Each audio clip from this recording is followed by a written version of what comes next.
यदि सरस्वती की पूजा से ज्ञान, लक्ष्मी की पूजा से धन, दुर्गा की पूजा से शक्ति, हनुमान की पूजा से बल व गणेश पूजा से धन, वैभव, ऐश्वर्य मिलता है तो सबसे विद्वान, धनवान, शक्तिवान, बलवान व ऐश्वर्यशाली शूद्र, अति दलित, पिछड़े व आदिवासी होते। पर ये सबसे दुखी, गंवार, अशिक्षित, गरीब, बदहाल यही है। अंधविश्वास त्यागो, शिक्षा को गले लगाओ। शूद्र, ओबीसी, एससी, एसटी, इनकी हिंदू धर्म में क्या हैसियत है? नंबर 1, गीता के 4थे अध्याय के 13वें पद में लिखा है, ये जो ब्राह्मण, क्षत्रिय, वैश्य व शूद्र जो विभाजन है वह मेरे द्वारा ही रचा गया है। फिर भगवत गीता में लिखा गया है 9वें अध्याय के 32वें पद में, मेरी शरण में आकर स्त्री, वैश्य, शूद्र भी जिनकी उत्पत्ति पाप योनि से हुई है परम गति को प्राप्त हो जाते हैं।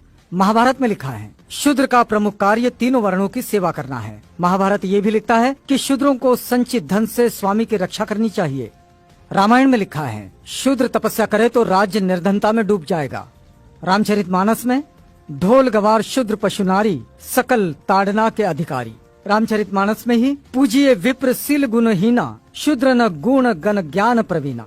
आपस्तम धर्म सूत्र में लिखा है वह शूद्र जो ब्राह्मण के चरणों का धोवन पीता है राजा उससे कर टैक्स ना ले। कथक संहिता में लिखा है कि जिस गाय का दूध अग्निहोत्र के काम आवे शूद्र उसे ना छुए। इतरे ब्राह्मण सूत्र में लिखा है कि शूद्र केवल दूसरों का सेवक है, इसके अतिरिक्त उसका कोई अधिकार नहीं है। स्कंद पुराण में लिखा गया है कि यदि कोई ब्राह्मण शूद्र को शिक्षा दे तो उस ब्राह्मण को चंडाल की भांति त्याग देना चाहिए।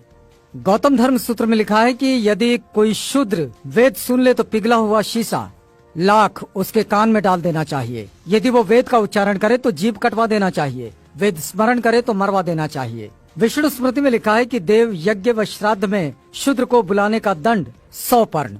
आपस्तम धर्म सूत्र में कहा गया है कि ब्राह्मण कान तक उठाकर प्रणाम करे, क्षत्रिय वक्षस्थल तक, वैश्य कमर तक व शूद्र हाथ जोड़कर एवं झुककर प्रणाम करे। तैत्तरीय ब्राह्मण सूत्र में लिखा है कि ब्राह्मण की उत्पत्ति देवता से, शूद्रों की उत्पत्ति राक्षस से हुई है।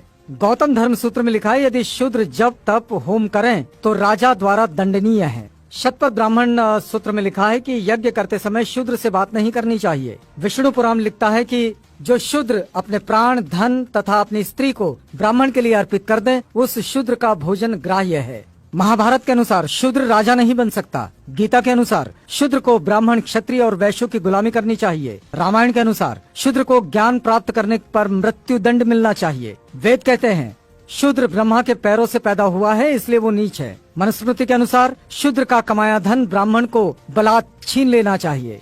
वेद कहते हैं शूद्र का स्थान ऊपर के तीनों वर्णों के चरणों में है। पुराण कहते हैं शूद्र केवल गुलामी के लिए जन्म लेते हैं।